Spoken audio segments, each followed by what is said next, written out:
Happen by attaching it to heavy cable installed to support the ship.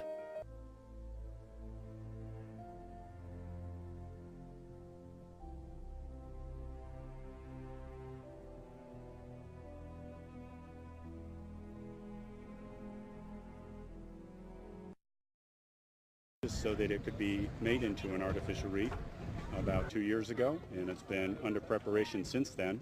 What they have is a number of holes that are drilled right at the water line, and you may be able to see the wood patches right there, that when they get ready, what they're going to do is knock those wood patches off.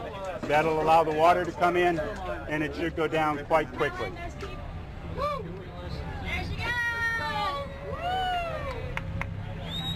Right up.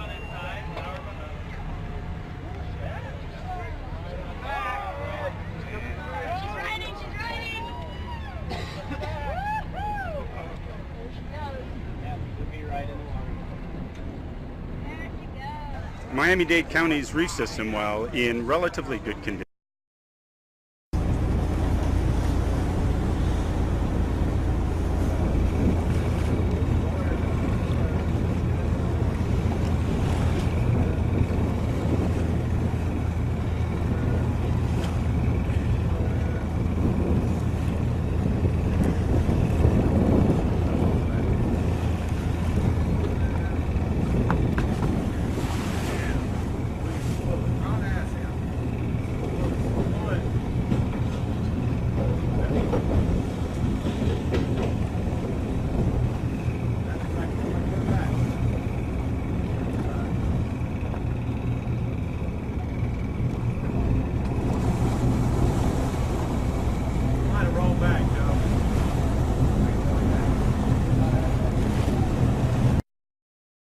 House off eastern Singapore approaches.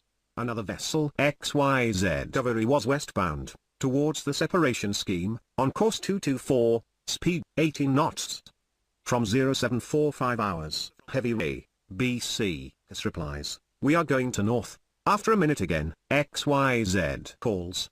I am now 1 mile from you. Hyundai Discovery maintains same course and speed, A, BC, which is now on heading 348 degree, changes over to manual steering, and puts wheel hard over to port, and telegraph on stop.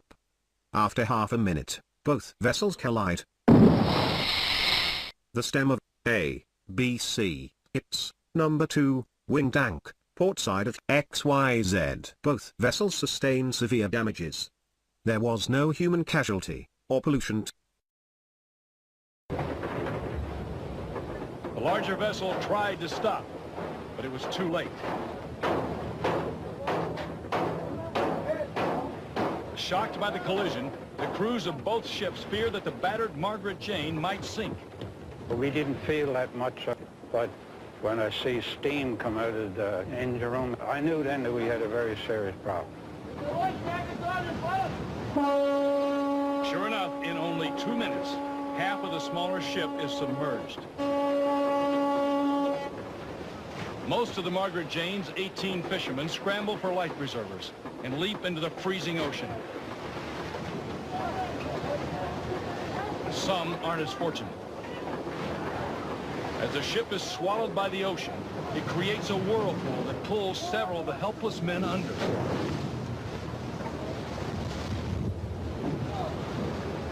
Fortunate sailors with flotation devices resurface. The Rena is in its death throes, according to one cabinet minister. The cargo ship responsible for what's been labeled New Zealand's worst ever environmental disaster is finally sinking. After months of being battered by heavy seas since it ran aground in October, it had split in two over the weekend. Salvage crews did manage to remove hundreds of containers and much of the oil aboard the vessel since it first got stuck on a reef. But floating debris aside, it was clear many containers and some oil remain.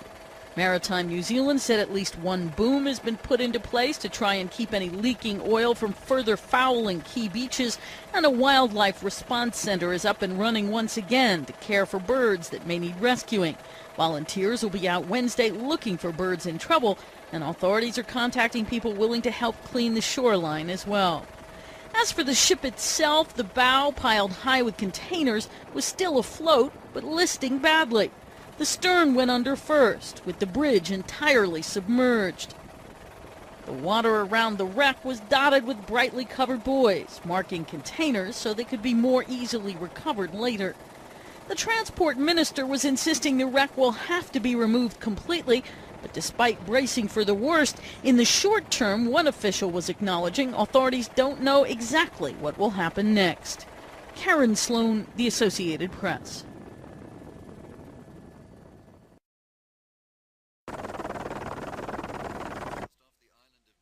A protected environmental marine just off the Mediterranean Sea on the coast of Tuscany.